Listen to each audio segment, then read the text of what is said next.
Hello everyone, welcome back to my YouTube channel.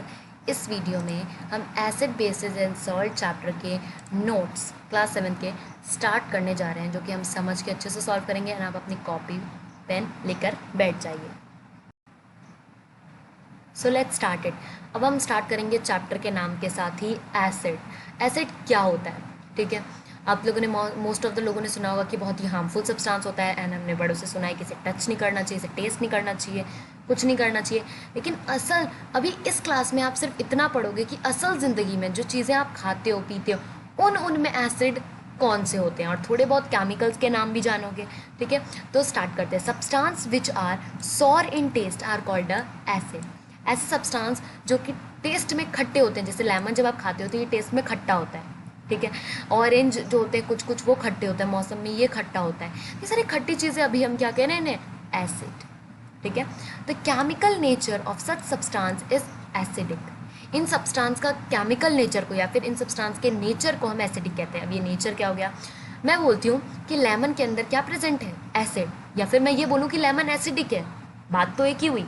But जब मैं बोल रही हूँ कि लेमन एसिडिक है तो उससे जो है ज़्यादा क्रिस्टल क्लियर हो रहा है कि लेमन के अंदर पाया जाता है एसिड, ठीक है। अब जैसे फॉर एग्जांपल कोई बॉय है या कोई गर्ल है, वो बहुत ही ज़्यादा स्वीट, बहुत ज़्यादा हम्बल, बहुत ज़्यादा ऑनेस्ट है, तो ये उसका इसका नेचर ऐसा है, ठीक है। जब भी किसी के बारे में आप पूछते हो कि वो गर्ल कैसी है, तो वो बहुत ही ज़्यादा स्वीट, हम्बल और इस तरीके के नेचर की है। तो वैसे ही लेमन कैसा है, एसिडिक नेचर का है, ठीक है। तो इसमें कुछ नया नहीं है। अब हम बात करते हैं लिटमस की। लिटमस दो तरीके का होता है। लिटमस पेपर, अब आपको कंफ्यूज नहीं होना है लिटमस क्या होता है। लिटमस एक तरीके का पेपर होता है एंड सोल्यूशन भी होता है, ठीक है। तो अभी हम पेपर की बात करते हैं। दो तरीके के पेपर होते हैं, एक ब्लू कलर का एंड एक रेड कलर का। ये ब्लू कलर का पेपर है, ये रेड कलर का पेपर है। मैंने जब इसे लेमन, इस ब्लू कलर के पेपर को जब मैंने लेमन में डुबोया, मतलब लेमन से इसको ऐसे रगड़ा, तो ये ब्लू कलर का paper changes blue litmus to red, ये रेड में चेंज हो गया। और जब रेड कलर का पेपर इसमें डाला लेमन पे, तो ये रेड रेड ही रहा। मतलब कौन सा भी कलर ले लो, आंसर रेड ही आ रहा है। कौन सा भी कलर नहीं, ब्लू। जब आप ब्लू ले रहे हो या फिर रेड ले रहे हो तो आंसर रेड ही आ रहा है, मतलब जो रिजल्ट है वो रेड ही आ रहा है। तो इसका मतलब लिटमस पेपर अगर रेड में चेंज हो जाता है तो वो होता है एसिडिक, ठीक है। लिटमस पेपर अभी यहाँ पर ब्लू टू रेड में चेंज हो गया था एंड यहाँ पर रेड टू रेड में चेंज हो गया था, रिजल्ट तो रेड ही है ना। ओके, नेक्स्ट है the word acidic comes from the Latin word acide which means sour, sour, ठीक है। तो जो एकर कुछ भी प्रोनाउंस कर सकते हो उसका आप इस वर्ड से, ये एक लैटिन का वर्ड होता है, लैटिन में इसका मतलब होता है खट्टा, तो इसलिए हमने एसिडिक जो है इसका नाम रख दिया एसिड्स का। अब बात करते हैं बेस की। एसिड बेसिस एंड सॉल्ट, तो बेस की बात करते हैं। Substance which are bitter in taste and feel soapy in touch are called a base. वो सब्सटेंस जो टेस्ट में कड़वे लगे और जब उनको टच करो तो बहुत सोपी सोपी से लगे। सोपी मतलब जब आप सोप को टच करते हो तो उस तरीके की जो फीलिंग आती है उस तरीके की आए, ठीक है। टच में सोपी फील हो। तो अब हम बात करते हैं, ठीक है, ये समझ आ गया। अब बिटर की बात करते हैं। बिटर नहीं कि करेले जैसा कड़वा हो तो ही वो बेस कहलाएगा। बिटर हो सकता है कि उसका टेस्ट आपको बहुत अजीब लगे, ना खट्टा लगे ना मीठा लगे, बहुत ही गंदा टेस्ट लगे, ठीक है। तो उसको हमने एक तरीके का बिटर कह दिया है, ठीक है। तो उसको हम बेस कहते हैं। The chemical nature of such substance is basic. I hope अब समझाने की जरूरत नहीं है। तो बेस, जो सब्सटेंस बेस होते हैं उनको वो कैसे, कौन से नेचर के होते हैं, बेसिक नेचर के होते हैं। अब फिर से दो तरीके के लिटमस पेपर होते हैं, एक होता है रेड, एक होता है ब्लू। ये चलो ये ब्लू है एंड ये रेड है। अगर पिछली बार क्या हुआ था, ब्लू रेड में चेंज हो गया था और रेड रेड रहा था, लेकिन इस बार क्या होगा, ब्लू ब्लू ही रहेगा, ब्लू ब्लू ही रहेगा। और रेड वाला जो है, रेड वाले को समझ लो, अब कोई बेस सब्सटेंस लेना पड़ेगा ना, शैम्पू हो गया, सोप हो गया, बेकिंग सोडा या बेकिंग पाउडर हो गया, ये सारी चीज़ें बेसिक होती हैं, ठीक है। जैसे लेमन, ऑरेंज, मौसमी, ये सब खट्टी चीज़ें होती हैं, कर्ड, दही, ये सब एसिड होते हैं। तो वैसे ये सारी चीज़ें बेसिक होती हैं, ठीक है, सारी चीज़ें बेस होती हैं। अब मैंने क्या किया, मैंने अपना लिटमस पेपर ब्लू वाला शैम्पू में डाला। जैसे ही मैंने ये ब्लू लिटमस पेपर शैम्पू में डाला, या फिर मैंने बेकिंग पाउडर को लिया, उसमें उसको पानी में थोड़ा सा घोल दिया एंड फिर मैंने ये ब्लू वाला जो पेपर है उसके अंदर डाला, तो ब्लू ब्लू ही रहा। और रेड जो है, जब मैंने रेड को शैम्पू के अंदर डाला या फिर बेकिंग सोडा के अंदर डाला, दोनों ही बेस हैं, ठीक है। तो जब मैंने रेड को डाला तो रेड जो है वो ब्लू में चेंज हो गया। रिजल्ट क्या आ रहा है, ब्लू, तो इसका मतलब सब्सटेंस बेसिक है। अब इसको याद कैसे करें, तो बहुत कंफ्यूजनिंग है कि ब्लू रेड में, रेड में। तो इसमें न एक बहुत ही इंटरेस्टिंग चीज़ है कि कलर चाहे ब्लू हो चाहे रेड हो, पहले कलर चाहे कुछ भी हो, आपको बाद का कलर देखना है। बाद में क्या चेंज हो रहा है, ब्लू। बाद में क्या चेंज हो रहा है, ब्लू। अगर हमारा चेंज लास्ट में, जो लास्ट रिजल्ट आ रहा है वो अगर ब्लू में है, तो बी से क्या होता है, बेस। बी से क्या हुआ, ब्लू। ठीक है, तो ये आपका याद करने का बहुत अच्छा तरीका है। अगर आपका रिजल्ट लास्ट में रेड आ रहा है, ओके, तो ये एसिडिक हो गया। ओके, नेक्स्ट है indicator. Special type of substance are use to test whether a substance is acidic और बेसिक, कॉल्ड एन इंडिकेटर। अब हम पढ़ते हैं इंडिकेटर के बारे में। आप सोच रहे हो कि ये कौन सा नया नाम हो गया, ठीक है। तो अब एक सब्सटेंस एसिडिक है, एक सब्सटेंस, कोई भी सब्सटेंस, मेरे को लेमन दे दिया, मुझे पता नहीं कि वो एसिडिक है कि बेसिक है, मुझे पता करना है कि वो एसिडिक है कि नहीं है। क्योंकि देखो, हम सारे सब्सटेंस को टेस्ट करके तो पता लगा नहीं सकते ना, क्योंकि हार्मफुल होते हैं। लेमन को तो आप टेस्ट कर लोगे, मौसमी को तो आप टेस्ट कर लोगे, बट जो लैब्स में केमिकल्स मिलते हैं एसिड और बेसिस, उनको कैसे आप टेस्ट करोगे, उनको तो टेस्ट नहीं कर पाओगे। तो कुछ तो चीज़ ऐसी होनी चाहिए जिससे हमें पता लग जाए कि सब्सटेंस एसिडिक है या फिर बेसिक है। तो इस स्पेशल टाइप ऑफ सब्सटेंस को हम इंडिकेटर कहते हैं। इंडिकेटर बहुत सारे तरीके के होते हैं, जैसे लिटमस हो गया, लिटमस पेपर भी होता है, लिटमस सोल्यूशन भी होता है। लिटमस पेपर ज़्यादा फायदेमंद होता है, चीज़ वही होगी लेकिन, ठीक है। आपका लिटमस सोल्यूशन ब्लू कलर का है, जैसे ही आपने उसको लेमन वाटर के अंदर डाल दिया, आपने लेमन वाटर के अंदर डाला, तो वो रेड कलर का चेंज हो जाएगा, वो पूरा पानी रेड कलर का चेंज हो जाएगा। तो सेम चीज़ हुई कि नहीं हुई, तो लिटमस पेपर, लिटमस सोल्यूशन एक ही है। ओके, नेक्स्ट है हल्दी। अब आप सोच रहे हो हल्दी से भी पता लगा सकते हैं कि सब्सटेंस एसिडिक है या फिर बेसिक है। यस, पता लगा सकते हैं, ठीक है। नेक्स्ट है चाइना रोज। चाइना रोज एक तरीके का आप हिबिस्कस का प्लांट ले सकते हो, बट वैसे आपको लेने हैं चाइना रोज के पेटल्स। एक सब्सटेंस है फिनोप्थिलीन। ये सारे सब्सटेंस तो आसानी से मिल जाएंगे, ठीक है, ये सारे लैब्स वगैरह में। लैब्स में ये टर्मरिक भी आपको घर में मिल जाएगा। लिटमस भी आपको, लिटमस एक तरीके के पेड़ से मिलता है हमें, ठीक है, तो ये भी एक नेचुरल इंडिकेटर है। नेचुरल इंडिकेटर कौन हुआ, नेचुरल इंडिकेटर्स वो इंडिकेटर होते हैं जो हमें नेचर से मिलते हैं। लिटमस हमें एक तरीके के पेड़ से मिलता है, टर्मरिक भी हमें एक तरीके के, हल्दी किससे मिलती है, एक तरीके के पेड़ से। रोज़ किससे मिलता है, पौधे से। लेकिन जो फिनोप्थिलीन है ये सिर्फ एक इंडिकेटर होता है, ये किसी पेड़ से नहीं मिलता। तो ये सारे तो हो गए नेचुरल इंडिकेटर, यहाँ लिख लो ब्रैकेट कर कर, एंड ये एक हो गया सिर्फ इंडिकेटर। ओके, तो इंडिकेटर क्या होते हैं, ऐसे स्पेशल टाइप ऑफ सब्सटेंस होते हैं जो कि हमें बताएं कि सब्सटेंस एसिडिक है या फिर बेसिक है। ओके, नेक्स्ट है, यहाँ पर आपकी बुक में जो टेबल दे रखी है ये आपको भी पता है, ठीक है, बहुत फेमस टेबल, आपने देखी भी होगी अपनी बुक में। तो ये जो टेबल है इसमें हमें बता रखा है कि ऐसे कौन कौन से सब्सटेंस है जिसके अंदर एसिड पाया जाता है एंड कौन से तरीके का एसिड पाया जाता है। ये 1 मार्क का क्वेश्चन हो गया, ठीक है। विनेगर जो कि सिरका होता है, उसके अंदर एसिटिक एसिड पाया जाता है। अब इसका कुछ मतलब नहीं होता, ये एक एसिड का नाम है। एंट जब आपको काटती है तो वो आपके बॉडी के अंदर पता है कौन सा एसिड डालती है, फॉर्मिक एसिड, ठीक है। सिट्रस फ्रूट, सिट्रस फ्रूट मतलब जितने भी खट्टे फ्रूट्स होते हैं, ऑरेंज हो गया, लेमन हो गया, इन सब फ्रूट्स में सिट्रिक एसिड पाया जाता है, ठीक है। कर्ड, दही में कौन सा एसिड पाया जाता है, ये क्वेश्चन तो मोस्ट फेमस है। दही में आपको कोई जाते जाते पूछ लेगा कि दही में पाया जाता है लैक्टिक एसिड। स्पिनच जो पालक होती है उसमें क्या पाया जाता है, ऑक्सैलिक एसिड स्पिनच में। आंवला, आंवला और बाकी जितने खट्टे फ्रूट्स हो गए, ठीक है, उसमें एस्कॉर्बिक एसिड पाया जाता है। आंवला के अंदर क्या होता है, विटामिन सी, तो इसका मतलब हम कह सकते हैं विटामिन सी वाले फ्रूट्स में एस्कॉर्बिक एसिड पाया जाता है। तो क्वेश्चन घुमा कह सकता है कि विटामिन सी वाले फ्रूट्स में कौन सा टाइप का एसिड पाया जाता है, तो ascorbic plus citric acid, but लिखना क्या है, ascorbic acid. Don't be confuse, ascorbic acid आपको लिखना है। अगर आंवला के बारे में पूछा गया या फिर विटामिन सी के बारे में पूछा गया तो आप एस्कॉर्बिक एसिड लिखोगे। अगर सिट्रस फ्रूट्स के बारे में पूछा गया जैसे ऑरेंज और लेमन स्पेशली, तो आप सिट्रिक एसिड लिखोगे, ठीक है, या फिर आप दोनों भी लिख सकते हो। लेकिन आंवला और विटामिन सी पूछा गया तो आप एस्कॉर्बिक एसिड लिख देना। अब नेक्स्ट है टैमराइन, इमली में, ग्रेप्स में, या फिर अनराइप मैंगोज मतलब जो कच्चे मैंगोज होते हैं जो नहीं पके हुए होते हैं, उनमें कौन सा एसिड पाया जाएगा, tartaric acid. All the acid mentioned above occur in nature, ये नेचर में ही है ऑब्वियसली, ठीक है। विनेगर अपने आप में एसिडिक है, एंड स्टिंग भी एसिडिक है, ठीक है, ये सब एसिडिक है। नेक्स्ट है base, calcium hydro, lime water आपने देखा, लाइम वाटर आपके बुक में आपने देखना एक ब्लू कलर का बॉक्स बना होगा जिसमें आपको लाइम वाटर बनाना सिखाया है, ठीक है। तो वो बॉक्स इतना ज़्यादा इंपॉर्टेंट है नहीं बाय द वे, ओके, फिर भी हम उसको पढ़ लेंगे। बट यहाँ पर आप देखो लाइम वाटर एक वाटर होता है, ठीक है, जिसके अंदर कैल्शियम हाइड्रोक्साइड नाम का एक बेस पाया जाता है। अब मैं आपको यहाँ एक बात बताना चाहती हूँ, जो कि मैंने एनसीईआरटी बुक, जब मैं आपको जो है बुक से रीड करवा रही थी, बुक समझाई थी मैंने आपको, उसका लिंक आपको आई बटन में मिल जाएगा। ठीक है, अगर आपको प्रिपरेशन करनी है तो सबसे पहले आपको मेरी बुक की वीडियो देखनी होगी, फिर आपको ये नोट्स की वीडियो देखनी होगी, एंड फिर आपको एनसीईआरटी सॉल्यूशंस करना होगा, जो कि चेप के तो कहीं से भी लिख सकते हो, बट हमें उसको समझ के सॉल्व करना है, क्योंकि पेपर में जब क्वेश्चंस अलग आ जाते हैं तब हम कंफ्यूज हो जाते हैं। तो अगर आपने ये 3 चीज़ों से अपनी रिवीजन कर रखे हैं, एंड थोड़े बहुत एमसीक्यूज, जो भी short question answers, long question answers अगर पढ़ रखे हैं, तो एकदम फाइनल प्रिपरेशन हो जाती है हर चैप्टर की। ओके, तो मैंने ये बात बताई थी कि अभी इस क्लास के लिए जिन जिन के भी, आप इतना याद रखो, जिन जिन के भी पीछे हाइड्रोक्साइड लग रहा है ना, हाइड्रोक्साइड, वो सारे बेस में आते हैं। ठीक है, तो जो लाइम वाटर है उसके अंदर क्या पाया जाता है, कैल्शियम हाइड्रोक्साइड, जो कि एक बेस होता है। जो विंडो क्लीनर होता है उसके अंदर अमोनियम हाइड्रोक्साइड पाया जाता है। जो सोप होता है उसके अंदर सोडियम हाइड्रोक्साइड पाया जाता है। देखो, जब सोप सूखा हो ना, तब उसके अंदर सोडियम हाइड्रोक्साइड, और जब आप सोप को मिक्स कर देते हो वाटर वगैरह के साथ, तो बेसिकली उसके अंदर पोटेशियम हाइड्रोक्साइड पाया जाता है। तो एक तरीके से दोनों ही पाया जाता है, बट लग देखो दोनों में हाइड्रोक्साइड रहा है। ठीक है, मिल्क ऑफ मैग्नीशियम, ये कोई अलग तरीके का मिल्क नहीं है, वही मिल्क है।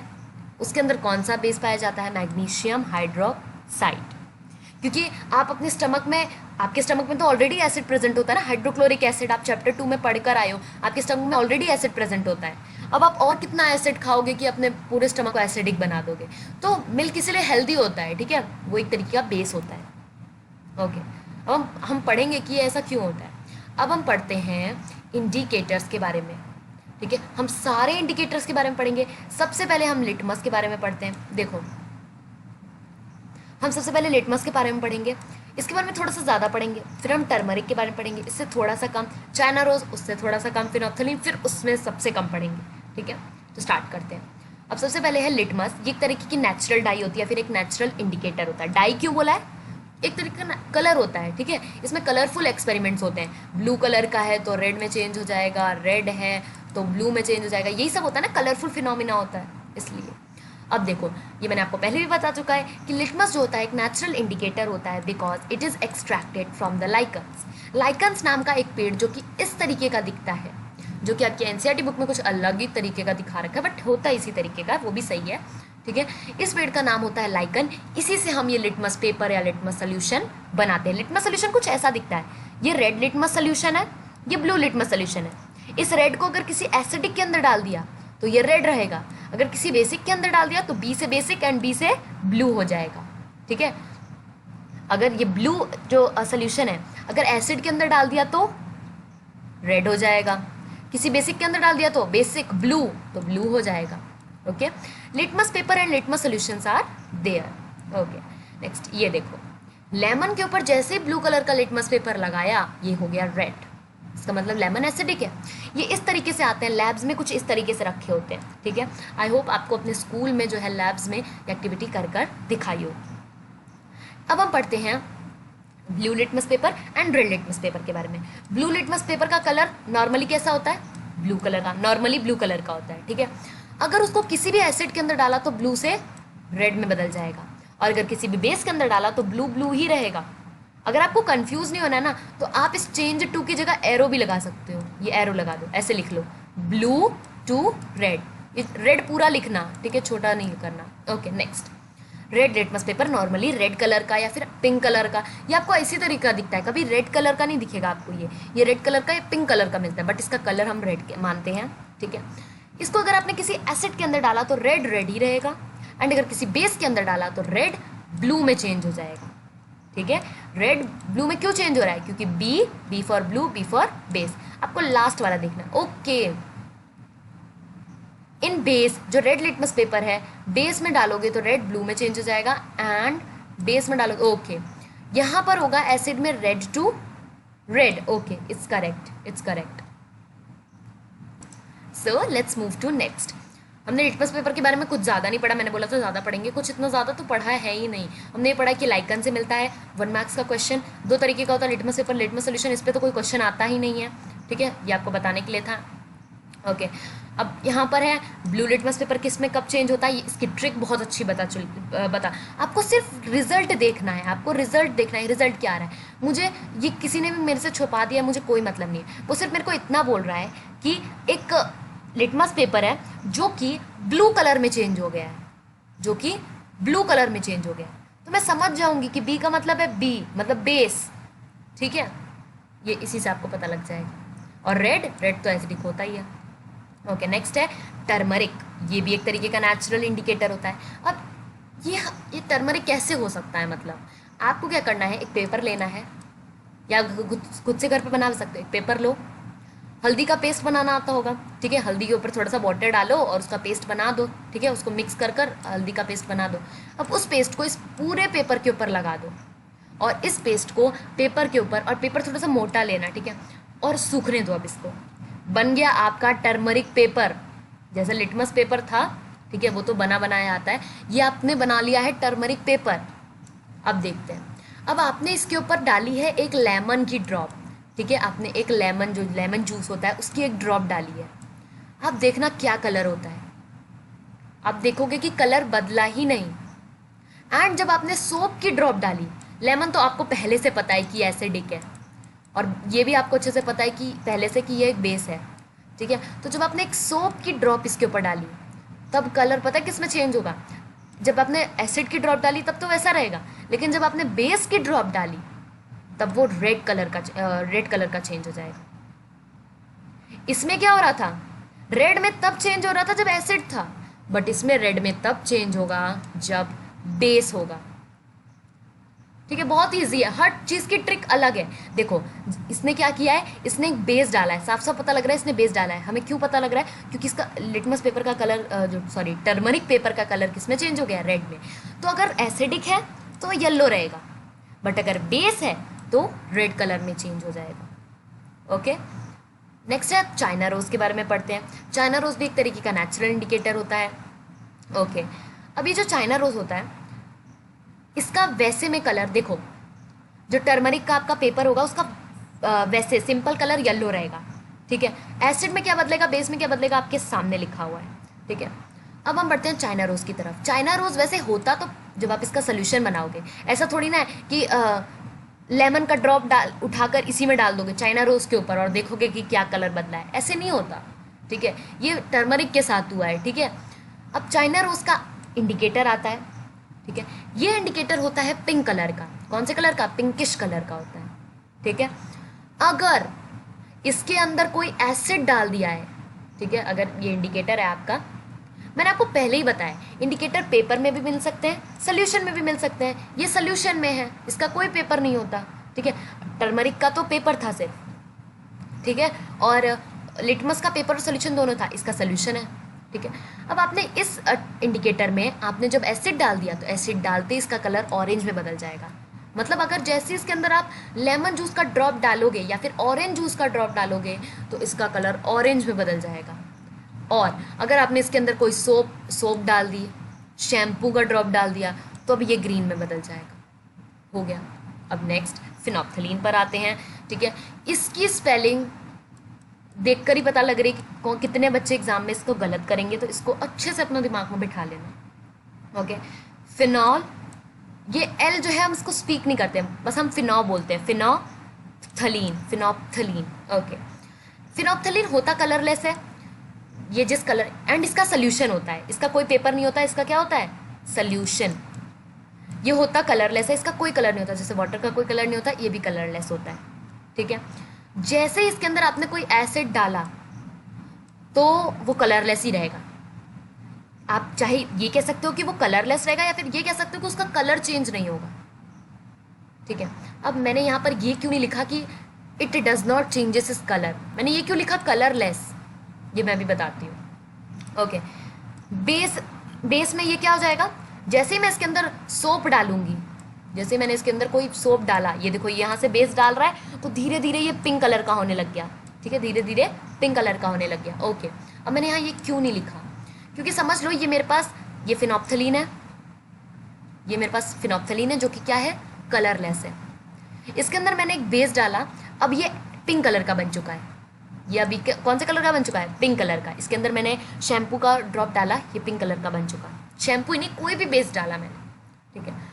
अब इसका कलर क्या है, अभी फिनोप्थलीन का कलर क्या है, पिंक, अभी फिनोप्थलीन का कलर है पिंक। ओके, अब अगर मैंने इसके अंदर फिर से एसिड डाल दिया तो ये क्या बन जाएगा, ये कलरलेस बनेगा क्या कि ये अपना कलर चेंज नहीं करेगा? ये कलरलेस बन जाएगा ना। अगर मैं यहाँ लिख देती कि it does not changes its colour, फिर तो ये गलत हो जाता। It does not changes its colour का मतलब फिर ये पिंक ही रहेगा, तो ऐसा नहीं होता है, ठीक है।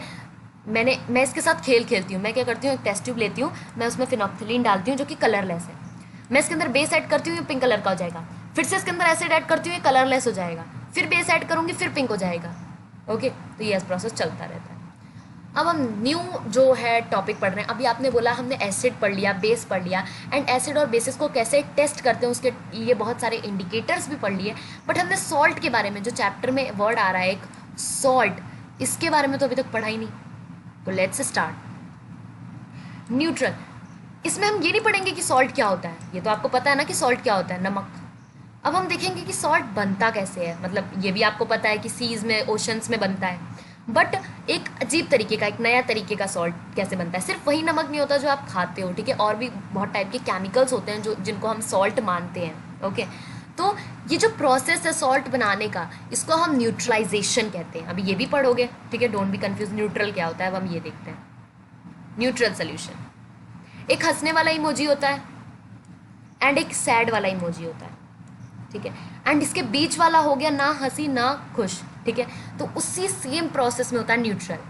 जब आपका सब्सटेंस ना ही एसिडिक है ना ही बेसिक है, उसे आप कहते हो न्यूट्रल सोल्यूशन।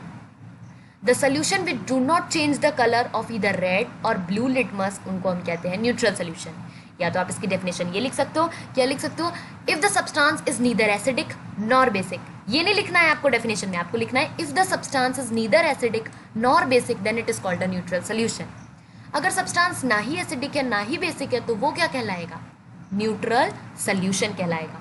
मतलब ना ही हंसने वाला इमोजी, ना ही बिल्कुल एकदम क्वाइट, ठीक है, ना ही ज़्यादा क्लास में शोर मचाने वाला बच्चा है, ना ही ज़्यादा शांत, ठीक है, एकदम मीडियम, ठीक है, तो वही चीज़ है न्यूट्रल। ओके, अब हम पढ़ते हैं न्यूट्रलाइजेशन के बारे में। न्यूट्रलाइजेशन प्रोसेस क्या होता है, अभी मैं समझना कि नाम से पता लग रहा है कि ये उसी से रिलेटेड होगा, ये है उसी से रिलेटेड। हमने क्या पढ़ा था कि जो ना ही एसिडिक हो ना ही बेसिक हो। ओके, अब न्यूट्रलाइजेशन पढ़ते हैं। The reaction between an acid और बेस, समझ लो अगर हमने एक एसिड और एक बेस को आपस में मिला दिया, यहाँ पर तो ये न्यूट्रल एक अलग प्रोसेस है and neutralisation, oh sorry, neutral तो एक अलग चीज़ है, न्यूट्रलाइजेशन एक अलग प्रोसेस है। यस, ठीक है, न्यूट्रलाइजेशन एक तरीके का प्रोसेस है। ये बहुत इंपॉर्टेंट है, बहुत ज़्यादा इंपॉर्टेंट है, 5 मार्क्स में पूछा जा सकता है, इसकी डेफिनेशन पूछी जाती है और इसका एग्जाम्पल पूछा जाता है। अब बहुत सारे बच्चे क्या करते हैं, एग्जाम्पल में ये चीज़ लिख देंगे ये, बट ये नहीं लिखना है, ठीक है, ये तो इक्वेशन है जो कि लिखना ज़रूरी है, आपकी डेफिनेशन, ये पूरी इतनी डेफिनेशन है, एग्जाम्पल तो आपका ये है, ये। ओके ओके, तो मैंने क्या किया, एसिड और बेसिस को मिला दिया। अब आप सोचोगे क्या बनेगा, ब्लास्ट हो जाएगा, कुछ हो जाएगा, तो ऐसा कुछ नहीं होगा। जब आप किसी एसिड या बेसिस को मिला देते हो तो सॉल्ट बन जाता है, वाटर बन जाता है, एंड साथ में हीट बन नहीं जाती है, हीट निकलती है, ठीक है। मैंने यहाँ पर प्लस हीट क्यों नहीं लिखा, क्योंकि हीट बनती नहीं है। हीट बनेगी क्या, कोई चीज़ है क्या, नहीं, हीट इज़ इन्वॉल्व्ड। हीट क्या करेगी, उड़ जाएगी, ठीक है, निकल जाएगी। ओके, तो जब भी किसी substance, the reaction between an acid and base is known as a neutralisation, इसको हम न्यूट्रलाइजेशन कहते हैं। सिर्फ इतने को हम न्यूट्रलाइजेशन नहीं कहते हैं, इसके आगे ये भी लिखना जरूरी है कि salt and water are produce in this process with the evolution of heat. Salt and water जो है वो प्रोड्यूस होंगे with the evolution of heat, और जो हीट है, सॉरी, जो हीट है वो इवॉल्व होगी। ओके, हीट जो है वो निकलेगी। अब एग्जाम्पल लेते हैं। अब आप ये मत बोलना कि एग्जाम्पल में एसिड में हमने ले लिया है लेमन का जूस एंड बेस में हमने ले लिया है शैम्पू, इनसे कुछ भी नहीं होगा, इनसे कोई सॉल्ट नहीं बनने वाला, ठीक है। क्यों नहीं बनने वाला, क्योंकि अब अभी तक तो हमने पढ़ा कि ये भी एसिडिक है, ये भी बेसिक है, बट ये रियल लाइफ की चीज़ें हैं, ठीक है। अगर इनको अगर ऐसा बना दिया गया तो फिर तो जो आपके स्टमक में एसिड होता है, ठीक है, आप बेस कुछ खाते हो, ठीक है, जब आपके स्टमक में बहुत ज़्यादा एसिडिटी हो जाती है तब आपको कुछ बेस ही तो खाना पड़ेगा ताकि उसका जो इफेक्ट है वो कैंसिल हो जाए, आपस में क्या हो जाए, दोनों कैंसिल। ओके, बट अगर आपने एसिड भी इक्वल मात्रा में लिया है, बेस भी इक्वल मात्रा में लिया, तब कुछ नहीं होगा, ठीक है। अगर एसिड ज़्यादा हो गया एंड बेस भी फिर आपने उतना ही खा लिया तो ये दोनों कैंसिल हो जाएंगे। ओके, तो हम कहाँ बात कर रहे थे? हम बात कर रहे थे एसिड प्लस बेस में हम लेमन और शैम्पू नहीं लेंगे, ठीक है। अगर इनको ले लिया तो फिर ये तो हमारी रियल लाइफ की चीज़ें है ना, इनको कुछ इस तरीके से डिज़ाइन किया गया कि हमें इफेक्ट ना पहुँचाए, हमें हार्म ना पहुँचाए। हम कुछ हानिकारक मतलब बहुत ही हार्मफुल जो है एसिड और बेस लेंगे, ठीक है। तो उनका नाम है हाइड्रोक्लोरिक एसिड, अच्छे से दिमाग में बिठा लेना। और इसका शॉर्ट फॉर्म है HCl, H कैपिटल में, C भी कैपिटल में, L छोटे में। ये बहुत इंपॉर्टेंट है, छोटे बड़े कैपिटल लेटर्स का ध्यान रखना, ठीक है। तो हमने एक एसिड लिया है जिसका नाम है हाइड्रोक्लोरिक एसिड, जो कि आपके पेट में प्रेजेंट होता है, डाइजेस्ट करने में हेल्प करता है, लेकिन ये पेट तक ही ठीक है, ठीक है। इसको आप खा वगैरह नहीं सकते हो, बिल्कुल भी टेस्ट नहीं करना है, ठीक है। तो ये HCl है। फिर हमने एक बेस लिया है सोडियम हाइड्रोक्साइड, ठीक है। ये भी एक न्यू बेस का नाम है, ठीक है। इसको तो आपने सुन रखा है चैप्टर 2 में, लेकिन इसको नहीं सुन रखा होगा, तो इसका नाम याद कर लो, सोडियम हाइड्रोक्साइड। देखो इसके पीछे हाइड्रोक्साइड लगा है, वापस इसके पीछे हाइड्रोक्साइड लगा है, ओके। तो NaOH, अब यहाँ पर बना है NaOH, इसका मतलब जिसके पीछे भी OH लगे, इस क्लास तक के लिए बस, जिसके पीछे भी OH लगे वो क्या हो गए? बेस हो गए, ठीक है। वो सारे क्या हो गए? बेस। तो सोडियम हाइड्रोक्साइड का फॉर्मूला भी अच्छे से देख लो, N कैपिटल में, A छोटे में एंड OH फिर कैपिटल में। सोडियम हाइड्रोक्साइड हो गया। अब है सोडियम क्लोराइड की, अच्छा, हाइड्रोक्लोरिक एसिड और जब सोडियम हाइड्रोक्साइड को आपस में मिला दिया जाएगा तो क्या बनेगा, मतलब प्लस कर दिया जाएगा तो क्या बनेगा? हमने पढ़ा था कि एक सॉल्ट बनेगा। अब सॉल्ट वो वाला नहीं है कि आपका जो है नमक। देखो यहाँ पर अगर आप HCl और सोडियम हाइड्रोक्साइड को मिलाते हो तब तो आपका वही असली वाला नमक बनेगा, ठीक है। बट अगर आप इसकी जगह किसी और केमिकल्स को मिलाते हो तब अलग टाइप का सॉल्ट बन सकता है, ठीक है।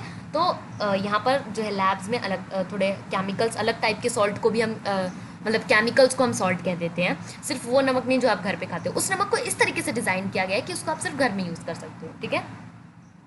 लैब्स में भी यूज़ किया जा सकता है, बट देखो घर के जितने भी एसिड वगैरह हैं वो आप लैब में यूज़ कर सकते हो, ठीक है, ओके, उनको टेस्ट वगैरह कर सकते हो। बट लैब के जितने भी एसिड वगैरह चीज़ें बनाई गई हैं वो घर में बिल्कुल भी नहीं, ठीक है।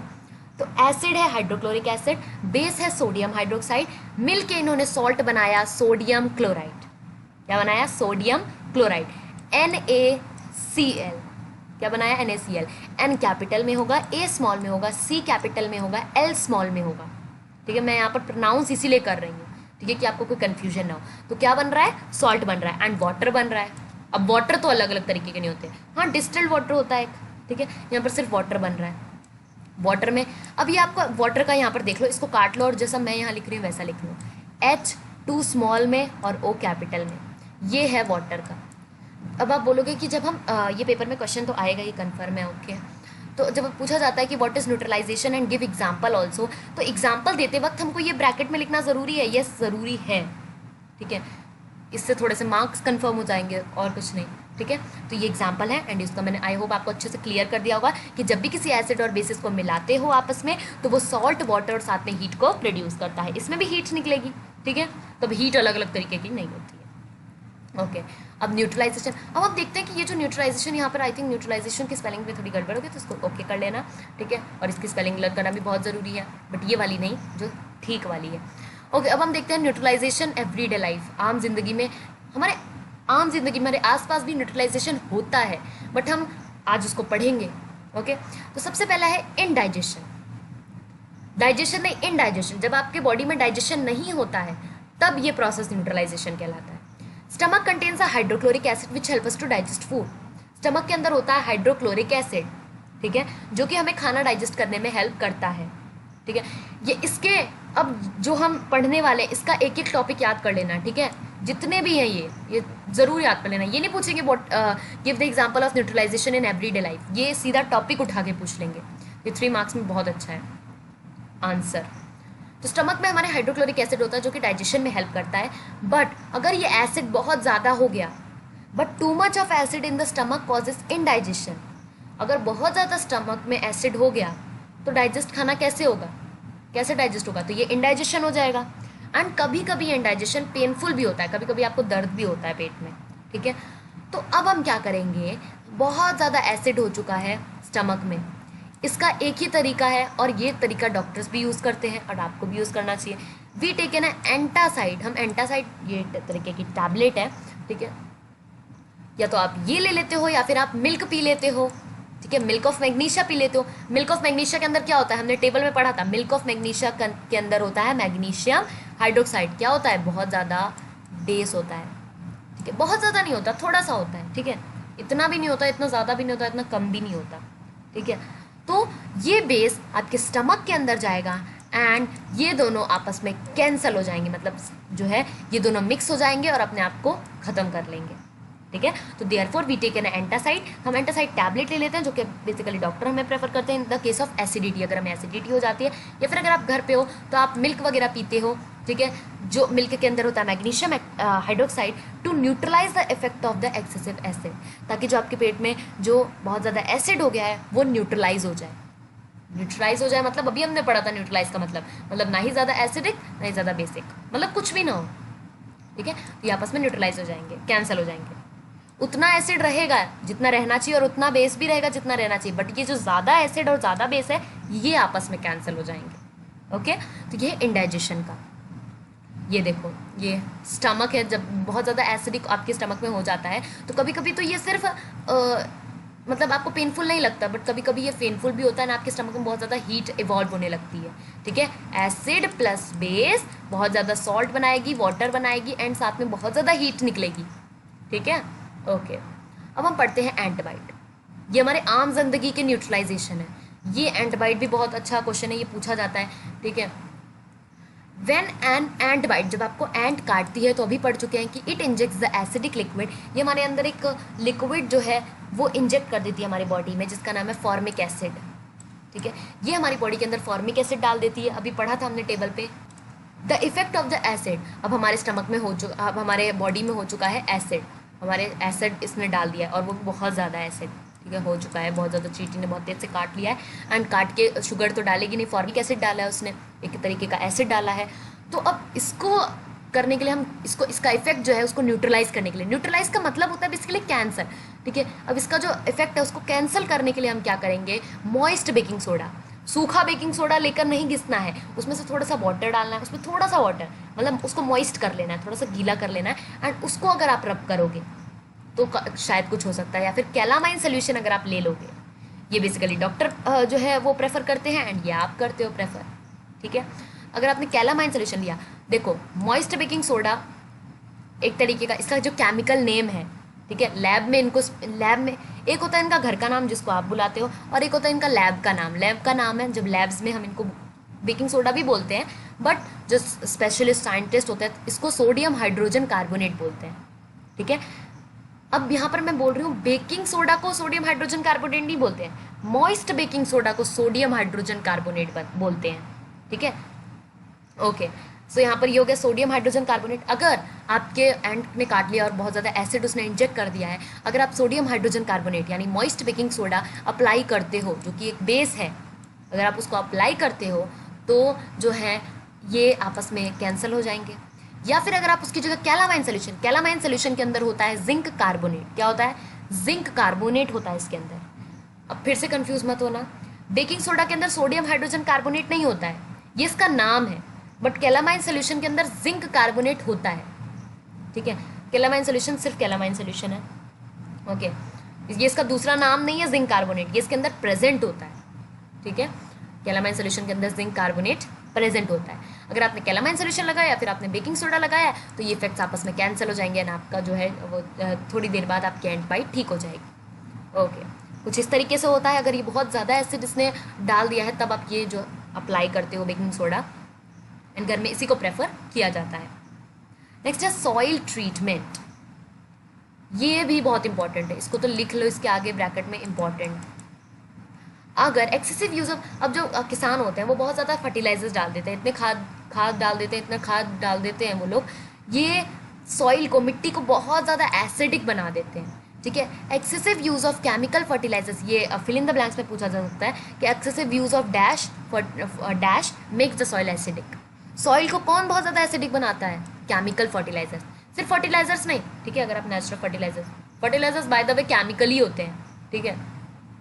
अगर आपने बहुत ज़्यादा केमिकल फर्टिलाइजर्स यूज़ किए हैं तो वो बना देंगे एसिडिक।